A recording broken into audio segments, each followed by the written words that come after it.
반지의 제왕, 반지 원정대. 이권의 2장. 엘론드의 회의. 2부. 하지만 지금은 안 됩니다. 엘론드님, 벌써 한낮이에요. 뭘 좀 먹고 기운부터 차려야겠습니다. 엘론드가 웃으며 말했다. 귀하께 발언권을 드리지 않았습니다만 지금 드립니다. 자, 이야기하세요. 혹 그 이야기를 아직 시로 만들지 못했다면 그냥 쉬운 말로 하세요.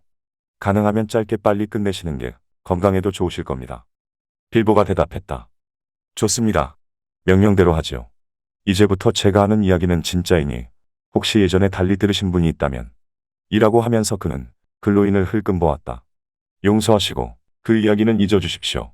그 당시에는 반지를 소유하고 싶은 욕심이 앞섰고 또 도둑이라는 누명을 벗으려다 그렇게 된 겁니다. 이제야 제가 왜 그렇게 어리석은 짓을 했는지 이해가 되는군요. 여하튼 이야기는 이렇습니다. 빌보의 이야기를 난생 처음 듣는 이들도 있어.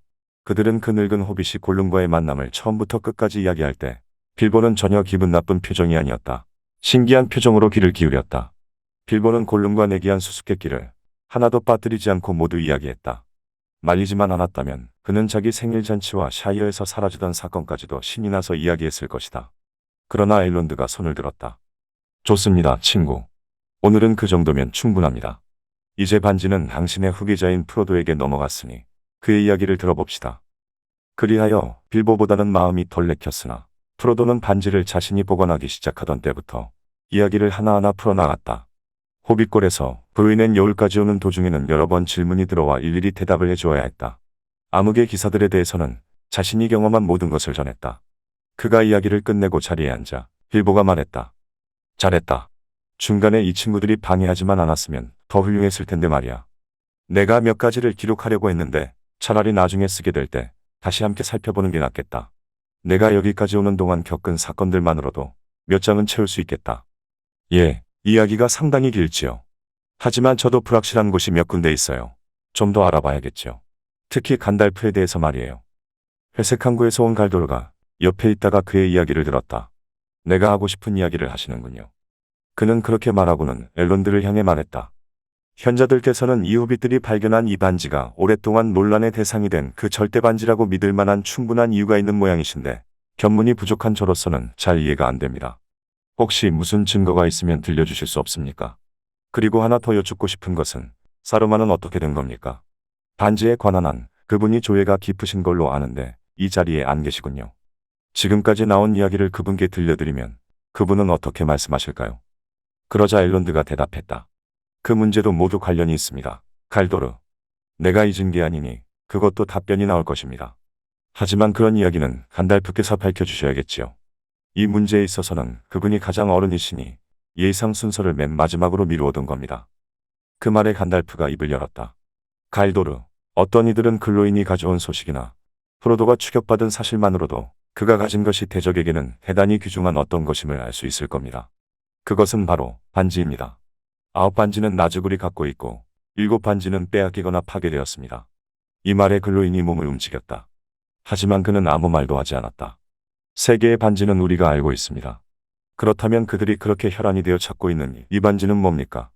반지를 잃어버린 것과 찾는 것 사이에는 강과 산이 다른 것만큼이나 거대한 차이가 있습니다. 그러나 이제 현자들의 부족했던 지식은 드디어 채워졌습니다. 그런데 너무 늦었지요. 대적은 우리 등 뒤에 내가 걱정한 것보다 훨씬 가까이 와 있었습니다. 다행인 것은 올해, 정확히는 올여름까지는 적도 자세히 몰랐다는 점입니다. 혹시 기억하시는 분이 있는지 모르겠지만 나는 오래전에 혼자서 돌굴두르의 강령술사를 찾아간 일이 있습니다. 몰래 그의 행방을 추적하다가 거기서 우리의 우려가 사실임을 알았지요. 그는 다름 아닌 우리의 옛 원수, 사우론이었습니다. 다시 형체를 회복하고 세력을 규합하던 중이었습니다. 역시 기억하시는지 모르겠습니다만 그 당시 우리가 그를 직접 공격하려 했을 때 사로만이 말렸습니다. 그래서 우리는 그냥 오랫동안 지켜보는 수밖에 없었습니다. 하지만 드디어 어둠의 세력이 커지자 사로만도 자기 주장을 거두었고 백색회의에서는 무력으로 사우론을 어둠 숲에서 축출하기로 결정했습니다. 그것이 바로 반지가 발견되던 해일입니다. 우연이라면 참 이상한 우연이죠. 그러나 엘론드께서 예측하신 대로 우리는 너무 늦었습니다. 사우론 역시 우리를 지켜보고 있었고 오랫동안 우리의 공격에 대비해온 것이지요. 그는 거기서 모든 것이 준비될 때까지 9명의 반지악령 부하들이 빼앗은 미나스 모르그를 통해 모르도르를 지배하고 있었던 것입니다. 그는 우리에게 굴복하는 체하고 몸을 피해 결국 암흑의 탑으로 되돌아가 암흑의 왕국을 선언한 것입니다. 그래서 마지막으로 백색회의가 열렸지요. 그가 전보다 절대 반지를 찾는 데 더 열중한다는 것을 알았기 때문입니다. 우리는 그가 혹시 반지에 대해 우리가 모르는 무슨 소식을 들었나 싶어 걱정했지요. 그러나 사르만은 아니라면서 전에 하던 이야기만 되풀이했습니다. 절대 반지는 가운데 땅에서 절대로 발견되지 않는다는 거였지요. 그는 이렇게 말했습니다. 최악의 경우 우리가 반지를 갖고 있지 않고 여전히 반지는 분실 상태라는 것을 적이 안다고 합시다. 그러면 그는 잃어버린 것이니까 언젠가는 찾을 수 있을 거라고 생각하겠지요. 걱정 마십시오. 그는 제풀에 지쳐 쓰러질 것입니다. 이 문제는 내가 오랫동안 연구해 오지 않았습니까? 반지는 안두인대야에 빠졌고 오래전 사우론이 잠자는 동안 강물을 따라 바다로 떠내려갔습니다. 그것은 세상이 끝날 때까지 바다에서 나타나지 않을 겁니다. 간달프는 입을 다물고 멀리 안개 산맥의 연봉이 삐죽삐죽 솟은 동쪽을 바라보았다. 그 산맥의 거대한 뿌리 밑에 온 세계를 흔들어 놓을 재앙이 오랫동안 숨어 있었던 것이다. 그는 한숨을 쉬고 말을 이었다. 내 실수였습니다. 현자 사르만의 말을 너무 믿었어요. 진상을 좀 더 일찍 파악했어야 했습니다. 그랬다면 상태가 지금처럼 급박해지진 않았을 텐데 말입니다. 그러자 엘론드가 그를 위로했다. 우리 모두의 실수죠. 그래도 당신마저 경계하지 않았더라면 지금쯤 암흑이 우리를 덮쳤을지도 모르는 일입니다. 계속하시지요. 여러 이야기를 듣긴 했지만 나는 처음부터 의심했습니다. 그래서 반지가 어떻게 골룸의 손에 들어갔고 또 그가 얼마나 오랫동안 그것을 가지고 있었는지 알아보기로 마음먹었습니다. 그래서 그를 지켜보았지요. 그가 자기 보물을 되찾기 위해 어둠 속에서 곧 뛰쳐나올 걸 짐작하고 말입니다. 그는 나타났습니다. 그러나 곧 사라졌지요. 그런데 그때 유감스럽게도 나는 그 문제를 잠시 보류해 두고 말았습니다. 우리가 종종 그렇듯 그냥 기다리며 지켜보기로 한 겁니다. 걱정만 하면서 그렇게 시간을 보내다가 다시 섬뜩한 공포가 느껴지면서 의혹이 생겼습니다. 호빗의 반지는 어디서 온 것일까? 만일 내 우려가 사실이라면 어떻게 해야 할까?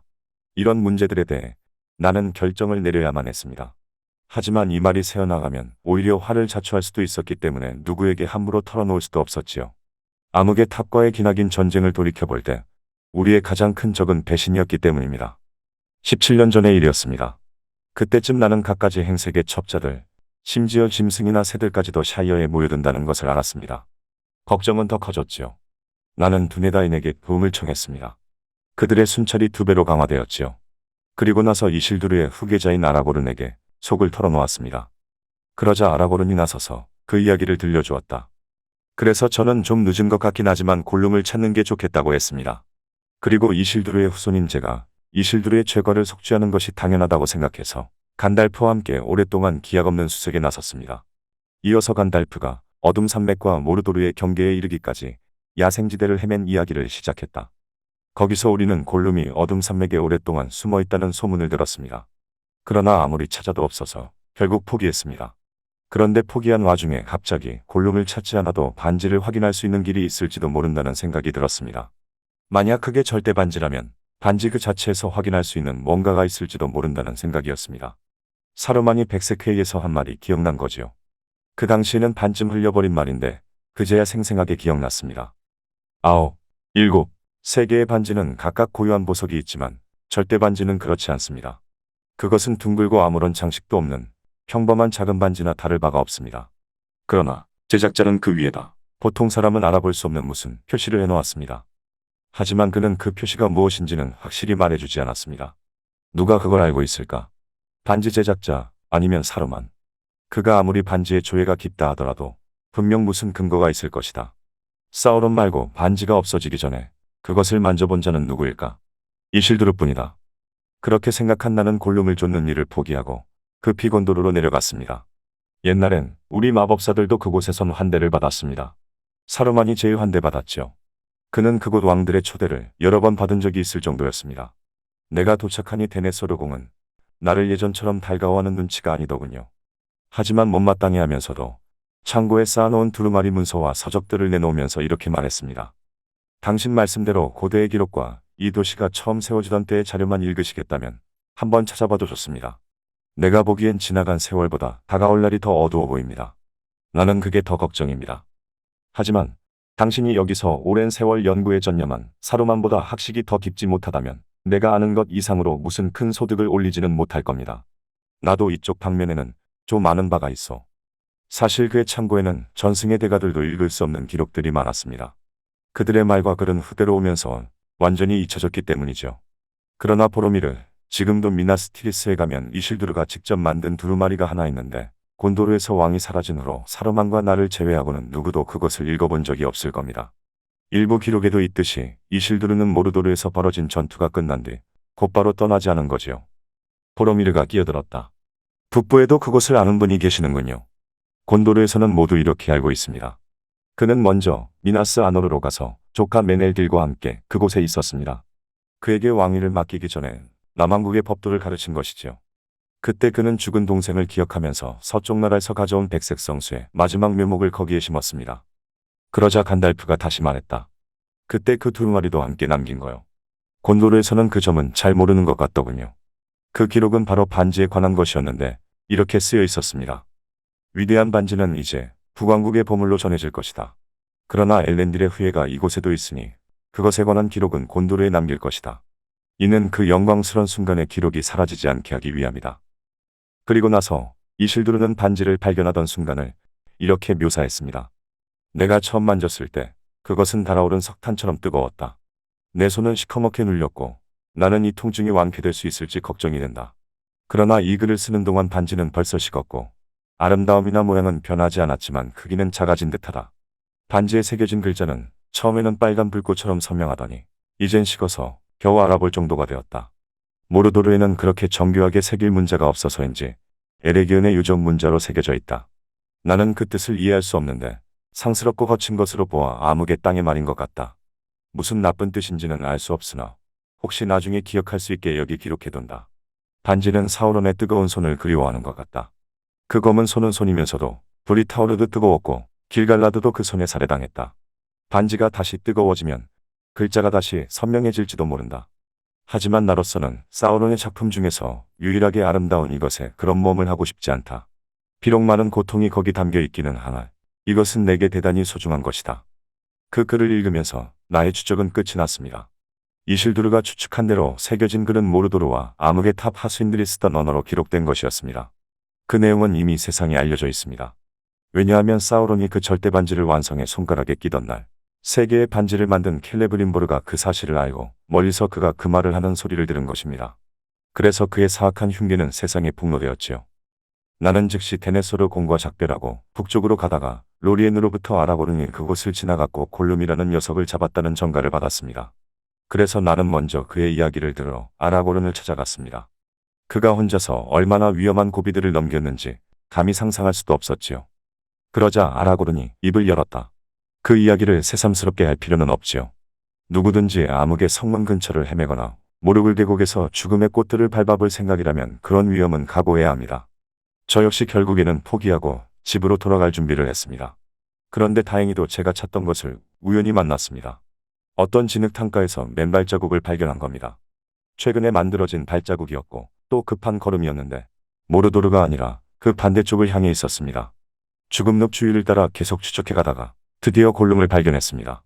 냄새나는 웅덩이가에 숨어서 날이 어두워질 때까지 기다리다가 드디어 녀석을 붙잡은 거죠. 녀석의 몸은 늪지대의 푸른 진흙으로 온통 범벅이었습니다. 평생 동안 저를 증오할 텐데 걱정이 되는군요. 이빨로 깨물기에 혼을 좀 냈거든요. 그의 입에서 얻어낸 거라고는 고작 그 이빨 자국밖에 없었습니다. 데리고 돌아오는 것이 제일 힘들었지요.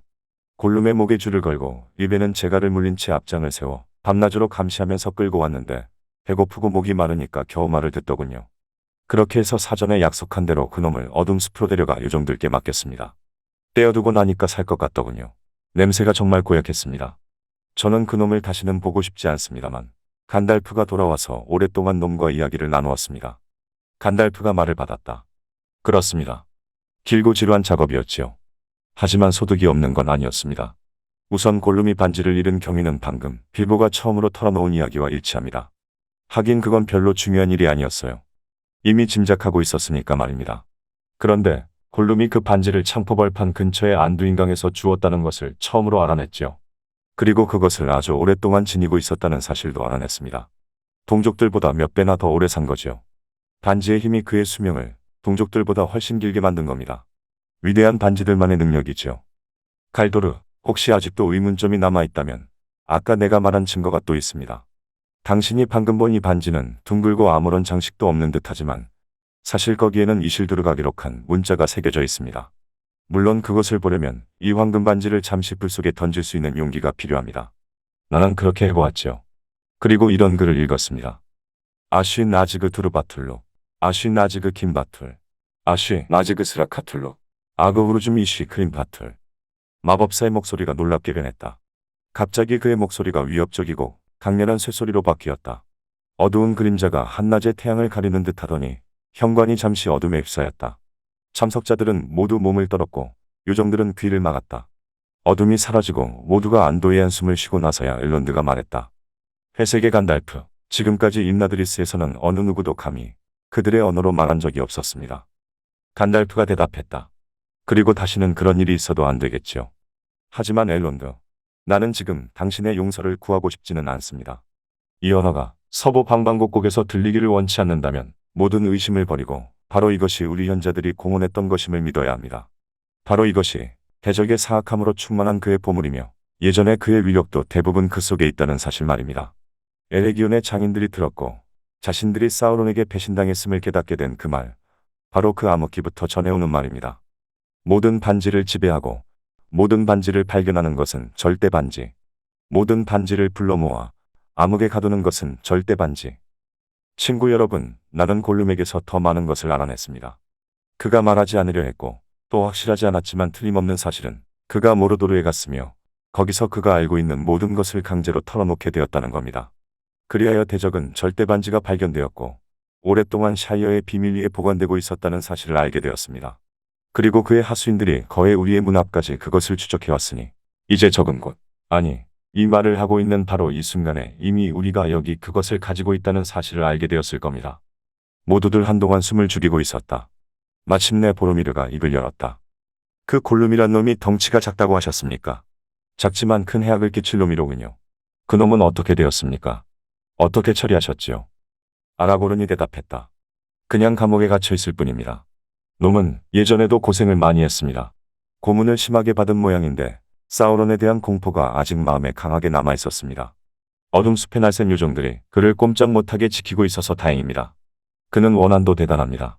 그렇게 얄고 지친 몸에서 어떻게 그런 힘이 나오는지 놀랄 지경이었지요. 지금이라도 풀려난다면 놈은 무슨 말썽을 일으킬지 모릅니다. 모르도르를 떠나도록 허락을 받은 것도 분명 무슨 흉계가 있었을 겁니다. 아, 큰일이군요. 갑자기 레골라스가 외쳤다. 아름다운 그 유정의 얼굴에 대단히 근심스런 표정이 번졌다. 제가 가져온 소식을 이제는 말씀드려야 할 것 같군요. 나쁜 소식이 될 거라고 짐작은 했지만 그 말씀을 듣고 나니 정말 큰일입니다. 지금 골룸이라고들 부르시는 그 스메아골이 달아났습니다. 그러자 아라고르는 비명을 질렀다. 달아났다고? 정말 나쁜 소식이군요. 그 때문에 장차 큰 화를 입지 않을까 두렵습니다. 스란들 같은 분이 어떻게 그런 실수를 하셨을까요? 레골라스가 대답했다. 경계가 소홀해서가 아니라 아마 자비가 지나쳐서 그런 것 같습니다. 그리고 그놈은 외부의 도움도 받은 것 같습니다. 우리의 동태가 외부의 필요 이상으로 알려진 모양입니다. 우리는 힘들기는 했지만 간달프의 부탁대로 주야로 철저하게 감시했습니다. 하지만 그의 몸을 회복시켜보라는 당부도 있고 해서 차마 지하 토굴에 계속 가둬둘 수가 없었습니다. 혹시 옛날 하던 대로 더 못된 생각을 할까봐 걱정도 되고 해서지요. 당신들은 나한테는 그렇게 친절하지 않았잖소. 글로인이 눈을 번뜩이며 말했다. 유정왕의 깊은 감옥에 갇혔던 옛 기억이 갑자기 되살아난 모양이었다. 그러나 간달프가 그의 입을 막았다. 자, 잠깐. 친애하는 글로인, 이야기를 막지 마시오. 그 일은 유감스럽게도 오해에서 비롯된 것이었고 벌써 오래전에 풀리지 않았소. 만일 요정과 난쟁이 사이에 있었던 모든 원한을 여기에 다시 끌어들인다면 우린 지금 당장 회의를 그만두는 것이 더 나을 것이오. 글로인이 일어나 절을 했고 레골라스는 이야기를 계속했다. 맑은 날이면 우리는 골룸을 데리고 숲속을 거닐었습니다. 그곳에는 다른 나무들로부터 떨어진 곳에 그가 자주 올라가던 키 큰 나무가 한 그루 있었습니다. 우리는 가끔 골룸을 가장 높은 가지 끝까지 올려보내 시원한 바람을 쐬게 했지요. 물론 나무 밑에는 보초를 세웠습니다. 그런데 어느 날 놈이 내려오질 않았습니다. 보초들도 따라 올라갈 마음은 안 들었나 봅니다. 그에게는 손뿐만 아니라 발로도 나뭇가지에 매달리는 재주가 있었습니다. 그래서 그들은 밤늦게까지 나무 밑에 앉아 있었지요. 바로 그 여름날 밤, 달도 없고 별도 없는 칠흑 같은 어둠 속에 오르크들이 갑자기 쳐들어왔습니다. 한참 싸운 끝에 우린 결국 그들을 격퇴했습니다. 그들은 수가 많고 용감하긴 했지만 산을 넘어왔고 또 숲의 지리에 익숙하지 않았으니까요. 싸움이 끝나고 보니 골룸이 없어졌고 보초들도 살해되거나 찾을 수가 없었습니다. 그제야 그 공격이 골룸을 구하기 위한 것이었고 골룸은 사전에 그 사실을 알고 있었다는 게 자명해졌습니다. 그 탈주가 어떻게 계획되었는지는 모르겠습니다만 골룸도 교환할 뿐만 아니라 적의 첩자들도 많아졌습니다. 용이 죽던 해에 쫓겨난 그 어둠의 무리들이 더 숫자가 늘어서 돌아왔고 어둠 숲도 우리가 사는 곳을 제외하고는 다시 무서운 땅으로 변해버렸습니다. 우리는 골룸을 다시 붙잡지 못했습니다. 그의 발자국은 수많은 오르크들과 함께 깊은 숲속을 향하다가 남쪽으로 내려가더군요. 흔적도 곧 사라졌고 더 추격할 용기도 없었습니다. 그곳은 돌굴두르에 가까웠고 돌굴두르는 아직도 우리에게 공포의 대상이니까요. 간달프가 입을 열었다. 그렇게 도망쳐버렸단 말씀이지.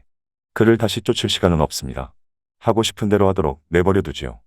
골룸이 사우론이나 그 자신도 예상치 못한 역할을 맡게 될지도 모르는 것이니까요. 그러면 지금부터 갈도르의 다른 질문에 대답하지요. 사로마는 어떻게 되었으며 이런 경우에 그는 어떤 충고를 할 것인가. 자초지종을 말씀드려야겠습니다. 엘론드께서도 간략하게만 알고 계시지요. 그러나 이것은 우리가 결정해야 할 모든 문제와 관련이 있습니다. 그리고 지금까지 진행된 바로는 반지의 긴 내력 중에서 맨 마지막 장이 되는 셈입니다. 6월 말경에 샤이어에 있는데 까닭없이 불안한 느낌이 들어 말을 타고 좁은 지역의 남쪽 경계로 내려갔지요. 정체 모를 위험이 다가오고 있다는 예감이 들었지요. 곤도르에서 전쟁이 벌어져 밀리고 있다는 소식을 거기서 들었는데 암흑의 그림자가 나타났다는 소문에는 가슴이 섬뜩했습니다. 그렇지만 내 눈에는 남쪽에서 올라오는 몇몇 피난민들밖에 보이지 않더군요. 물론 말하지 않아도 그들의 얼굴에서 짙은 공포의 그림자를 읽을 수 있었습니다. 그래서 나는 동북쪽으로 방향을 바꿔 초록길을 따라갔습니다. 그러던 중 두리에서 멀지 않은 곳에서 마른 풀을 뜯게 내버려두고 길가에 두게 앉아 쉬고 있는 한 여행자를 만났지요. 바로 갈색의 라다가스트였습니다. 그는 한때 어둠 숲 변경의 로스고벨에 살았습니다. 그는 나와 같은 마법사인데 몇 해 동안 서로 연락이 끊겼습니다. 간달프! 그가 외치더군요. 당신을 찾고 있었는데 이 근방은 처음이라서요. 내가 전해 들은 건 그저 당신이 샤이어라는 듣도 보도 못한 외딴 곳에 있으리라는 것뿐이었어. 그래서 내가 말했습니다. 제대로 알고 계시군요. 하지만 이곳 주민을 만나면 그렇게 말하지 마시오. 당신은 지금 샤이어 경계에 가까이 왔으니 말이오. 그런데 무슨 일이오? 급한 일인 모양인데. 당신은 특별히 급한 일이 아닌 경우에는 길을 잘 나서지 않는 성이 아니오. 그랬더니 이렇게 말하더군요. 급한 전갈이오. 상스럽지 못한 소식이지. 그러고는 마치 산울타리에 귀가 달려 엿듣기라도 하듯 사방을 둘러보고 소리를 낮추더군요. 나주굴. 그 나주굴이 다시 나타났어. 몰래 강을 건너 서쪽으로 오고 있어. 암흑의 기사 복장으로 말이오. 나는 그제야 가닥없이 불안했던 이유를 알게 되었습니다. 라다가스트는 말을 계속했죠. 대적은 뭔가 대단히 급하고 중요한 일이 있는 모양이오. 하지만 왜 이렇게 멀리 황량한 오지까지 찾아드는지 이유를 모르겠어. 그래서 내가 무슨 말이오? 라고 묻자 그는 이렇게 대답했습니다. 어디를 가든 기사들이 샤이어란 곳에 관해 묻는다고 호. 샤이어라. 나는 이렇게 말하긴 했지만 가슴이 철렁했습니다. 그 무시무시한 대장까지 포함해서 9나주굴이 떼져 있을 때는 아무리 현자라 해도 상대하기 두려운 법이죠. 먼 옛날 그 대장은 막강한 왕이자 마술사였는데 지금은 끔찍한 공포의 존재가 되었습니다. 그래서 내가 이렇게 물었지요. 누가 그렇게 말하던가요? 누가 당신을 보냈소? 백색의 사람아니오. 필요하면 자기가 도울 수도 있다고 전하라더군요. 단, 도움을 청하려면 빨리 해야지. 그렇지 않으면 너무 늦을 거라고 했소. 그 말을 듣고 나는 희망이 생겼습니다. 백색의 사르마는 우리 마법사들 중에서도 가장 뛰어난 존재이기 때문입니다. 라다가스트 역시 훌륭한 마법사입니다. 그는 색깔을 만들고 바꾸는 데 대가이며 식물과 짐승들에 대해 많은 연구를 했기 때문에 특히 새들이 그의 친한 친구들이지요. 하지만 사르마는 오랫동안 대적의 마법을 연구했습니다. 그 덕택에 우리는 종종 적의 기선을 제압할 수 있었고 돌굴두르에서 적을 쫓아낸 것도 역시 사르만의 솜씨였습니다. 9나주굴을 물리칠 수 있는 무슨 무기를 벌써 그가 만들어 놓고 있는지도 모를 일이었지요. 그래서 내가 가겠다고 말했습니다. 그러자 그는 다시 말하더군요. 그렇다면 지금 바로 가시오. 당신을 찾느라 내가 시간을 너무 지체했으니 말이오. 시일이 촉박하오. 한여름이 되기 전에 당신을 찾아보라는 부탁을 받았는데 이제야 겨웠으니. 지금 즉시 출발한다 해도 당신이 그에게 닿기 전에 벌써 9기사들은 자기들이 찾던 곳을 발견했을지도 모르오. 나도 곧 돌아갈 참이오. 그는 그렇게 말하고 말에 올라타고 떠나려 했습니다. 잠깐만. 우리는 당신뿐 아니라 도와줄 수 있는 모든 이들의 지원이 필요하오. 우선 당신 친구들인 모든 짐승들과 새들에게도 소식을 전해주오. 이 문제와 관련 있는 소식이라면 무엇이든 사르만과 간달프에게 가져오라고 부탁해 주시오. 오르상크로 소식을 보내게 말이오. 그러자 그는 그렇게 하겠어. 라는 대답과 함께 마치 아홉 나주구리 뒤를 쫓기라도 하듯 급히 떠나버렸습니다. 나는 곧바로 그를 따라갈 수가 없었지요. 그날은 여행을 너무 오래 해서 말뿐만 아니라 나도 무척 지쳤고 또 그 문제를 차근차근 정리해 볼 필요도 있었습니다. 나는 그날 밤 부리에서 묵으면서 샤이어에 돌아갈 시간이 없다고 결정을 내렸습니다. 정말 터무니없는 실수였지요. 그렇지만 프로도에게 편지를 써서 친구인 여관 주인에게 맡기고 그가 오면 전해달라고 부탁을 했습니다. 그러고는 그날 새벽에 출발해 마침내 사르만이 있는 곳에 당도했습니다. 그곳은 안개산맥 최남단에 있는 아이센가드란 곳인데 로안 관문에서 멀지 않은 곳입니다. 보로밀에게 물으면 에레든 임나이스, 즉 그의 고향에 있는 백색산맥의 최북단과 안개산맥 사이에 위치한 널다란 골짜기가 바로 그곳이라고 가르쳐 줄 겁니다. 하지만 아이센가드는 마치 벽처럼 계곡을 둘러싼 환상의 가파른 암벽입니다. 그 계곡 한가운데 오르상크라는 석탑이 있습니다. 석탑은 사르만이 건축한 것이 아니라 오래전 누메노르인들이 세운 것인데 높이가 아주 높고 많은 비밀을 간직한 듯하면서도 인공물 같은 느낌이 전혀 들지 않는 탑입니다. 아이센가드의 환상지대를 통하지 않으면 그 탑에 들어갈 수 없는데 그 환상지대에는 출입구가 단 하나 있습니다. 어느 날 저녁 늦게서야 아치형 암벽으로 된 문 앞에 도착했는데 입구의 경비가 삼엄했습니다. 문지기들은 나를 발견하고는 사르만이 기다리고 있다고 하더군요. 아치 밑으로 말을 타고 들어서자 뒤에서 소리 없이 문이 닫히는데 이상하게도 갑자기 두려운 생각이 들었습니다. 그렇지만 오르상크 밑에까지 말을 타고 가서 사르만의 계단에 당도했습니다. 거기서 그는 나를 맞이했고 탑 속의 높은 방으로 인도하더군요. 그는 손에 반지를 끼고 있었습니다. 드디어 도착하셨군, 간달프. 그는 엄숙한 표정으로 말했습니다. 그러나 마음속에 차가운 냉소라도 품고 있는 듯 그의 눈가에는 흰빛이 감돌았습니다. 그렇소, 백색의 사르만. 당신 도움을 청하러 왔소. 하지만 어쩐지 사르만은 그 호칭이 마음에 들지 않는 듯한 기색이었습니다. 그는 빌듯 되물었지요. 정말이요, 회색의 간달프? 도움을 청한다고? 회색의 간달프가 도움을 청한다는 말은 처음 듣는구려.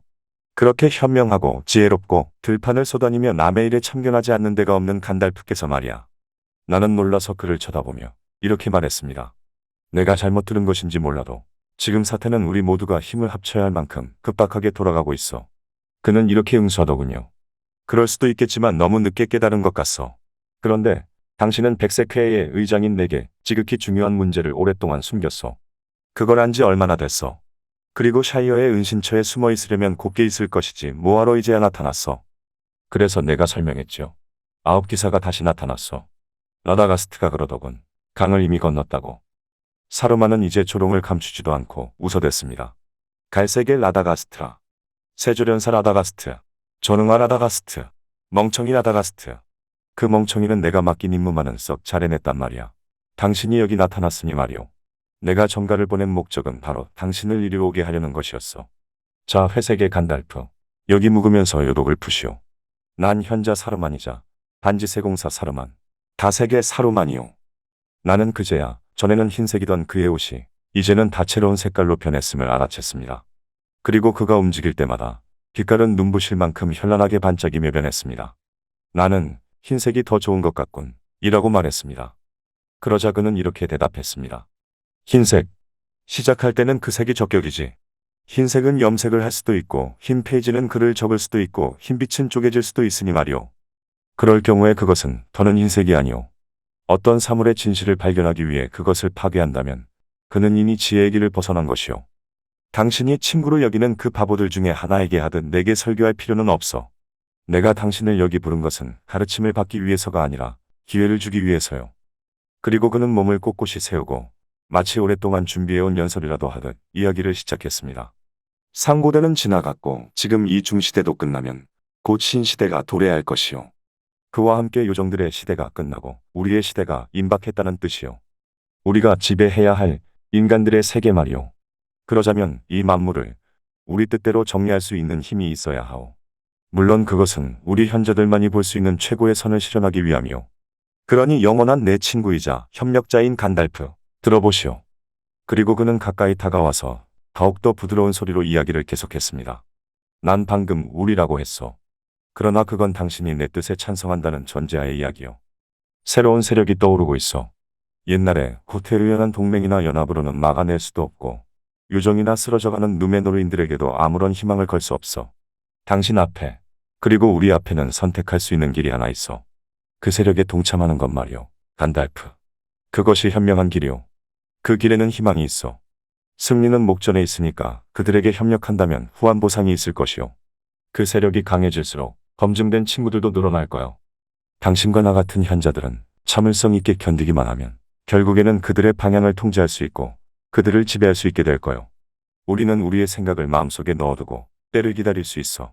우리의 고상하고 궁극적인 목적, 즉 지식과 규율, 질서를 마음에 새기고만 있다면 그 과정의 오류와 잘못은 잠시 용납될 수 있을 거요. 그렇게만 된다면 우리의 나약하고 게으른 친구들이 항상 도와준다면서 방해하기만 하던 그 모든 목적을 드디어 이룰 수 있을 것이요.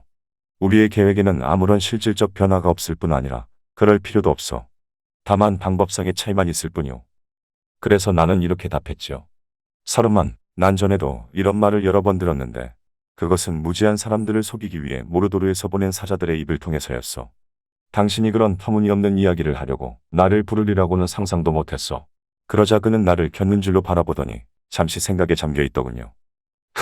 이 현명한 제안이 마음에 들지 않는다 그 말이군. 그런가? 그렇다면 더 나은 방법이 있는데 어떻소? 그는 다가와 긴 손으로 내 팔을 잡았습니다. 간달프, 이건 어떻소? 절대 반지 말이오. 우리가 그것만 손에 넣는다면 그 세력도 결국 우리에게 넘어올 거요. 내가 당신을 부른 진짜 목적은 이것이요. 내가 사방에 풀어놓은 소식통들에게서 당신이 이 소중한 것의 소재를 알고 있다는 이야기를 들었어. 그렇지 않소? 그렇지 않다면 왜 아홉 나주구리 샤이어를 찾고 있으며 당신은 거기서 무엇을 한 거요? 이 말을 하는 그의 두 눈에는 언뜻 숨길 수 없는 탐욕이 번득였습니다. 나는 그에게서 물러서며 말했죠. 사루만, 당신도 잘 알다시피 한 번에 오직 하나의 손만이 반지를 지배할 수 있어.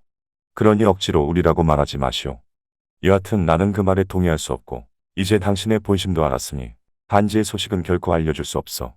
당신은 백색회의의 의장이었지만 결국 가면을 벗고 말았어. 그러니 당신의 선택이라는 것은 결국 사오론이나 당신에게 굴복하란 뜻이 분명하오. 난 두 가지 다 택하지 않겠어. 다른 제안은 없어. 그의 얼굴은 이제 차갑고 무섭게 변했습니다. 있지. 난 자네가 순순히 지혜의 길을 택할 것이라 기대하지 않았네. 그럼에도 난 당신이 자발적으로 나를 돕고 당신의 근심과 고통을 덜어낼 기회를 주었네. 세 번째 길은 여기서 쉬는 거야. 영원히. 영원이라고? 절대 반지의 위치를 내게 말할 때까지 말이야. 당신을 설득할 방법을 찾아봐야지. 아니면 마음에 안 들겠지만 반지가 발견될 때까지 여기 있을 수밖에. 그러면 반지의 지배자께서는 좀 더 사소한 문제에 신경 쓸 여유도 생기시겠지. 가령 회색의 간달프가 오만무리하게 굴면서 이를 회방한 데 대한 적절한 보상 같은 것 말이지. 그렇게 사소한 문제는 아닐 거요. 나는 그렇게 응수했지만 그는 나를 비웃었습니다. 내 말이 공허한 빈말일 뿐임을 알고 있었기 때문이죠. 그들은 나를 끌고 가 오르상크의 첨탑 위에 홀로 남겨두었습니다. 사로만이 별을 관찰하던 곳이지요. 거기서 빠져나가는 유일한 길은 수천 개의 계단으로 된 좁은 층계밖에 없었고 발밑은 천길 낭떠러지였습니다. 나는 계곡을 내려다보고 한때 그렇게 푸르고 아름답던 곳이 이제 온통 지하 요새와 대장간으로 가득 찼음을 알았습니다. 사로만은 아이센가데 늑대와 오르크들을 끌어모아 엄청난 무력을 조성하고 있었습니다. 그는 벌써 사우론의 수하에 들어간 것이 아니라 아직은 그와 대항하여 자신의 이익을 지키려는 것이었습니다. 그의 솜씨 중에서 가장 놀라운 것은 오르상크의 석탑 중간을 둘러싼 검은 안개였습니다. 말하자면 나는 운해로 둘러싸인 고도에서 탈출의 희망이라고는 전혀 보이지 않는 고통의 나날을 보냈습니다. 혹독한 추위 속에서 한 평도 안 되는 공간을 서성이며 북으로 진격해 올라오는 아홉 나주구를 걱정하고 있었던 겁니다. 사로만의 말은 거짓일 수도 있지만 나주굴이 다시 나타난 것만은 분명한 사실 같았습니다. 아이센가드로 가던 중 거의 확실한 소식을 들었기 때문이죠. 샤이어에 있는 친구들이 매우 염려스러웠지만 일말의 희망이 그래도 남아있었습니다. 나는 프로도가 내가 편지에 부탁한 대로 즉시 샤이어를 떠나 적의 추격이 시작되기 전에 깊은 굴에 도착하기를 바랐습니다.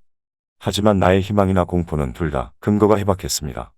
왜냐하면 희망은 불의의 뚱보에게 달려있었고 공포는 사우론의 교활함을 지나치게 두려워한 것이었으니까요.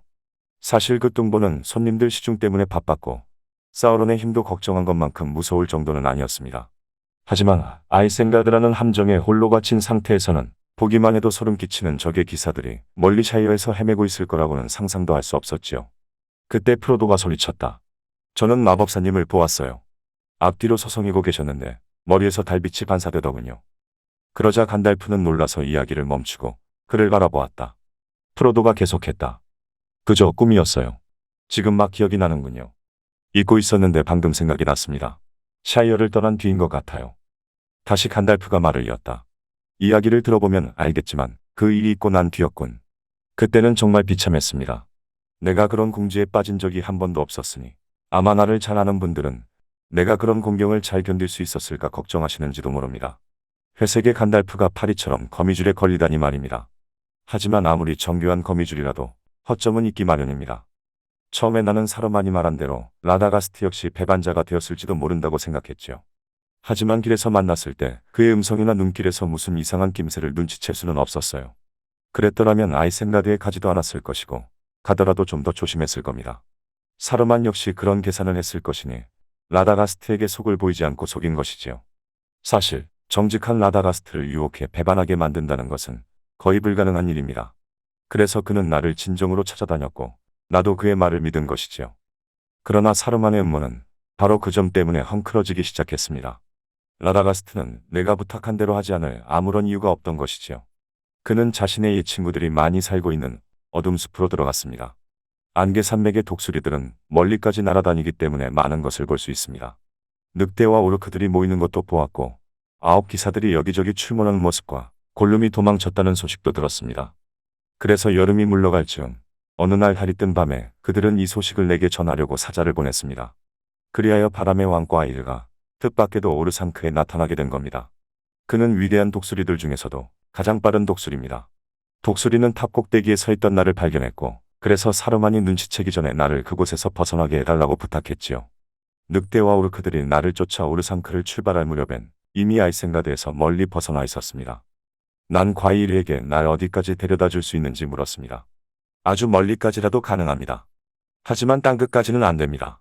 나는 짐을 나르러 온 것이 아니라 소식을 전하러 온 거니까요. 그래서 내가 그렇다면 말이 있는 곳으로 가세. 가장 빠른 말이어야 하네. 지금 매우 화급한 문제가 생겼거든. 이라고 했더니 그러면 로아낭이 있는 에도라스로 모셔드리죠. 거긴 멀지 않습니다. 라고 하더군요. 로안의 리더마크 땅에는 로이림, 곧 말의 명인들이 살기 때문에 나도 동의했습니다. 안개 산맥과 백색 산맥 사이의 거대한 골짜기에서 자라는 말보다 훌륭한 말은 세상 어디에도 없습니다. 나는 다시 물었습니다. 로안인들은 아직 믿을 만한가? 사르만의 배반에 워낙 놀랐기 때문에 의심한 거지요. 그들은 말을 곡물로 바칩니다. 해마다 모르도르에 꽤 많은 말을 보낸다는 소문이 있습니다만 아직 그들의 지배하에 들지는 않았지요. 만일 당신 말씀대로 사르만이 악의 길에 들어섰다면 로안의 종말도 멀지 않은 셈이지요.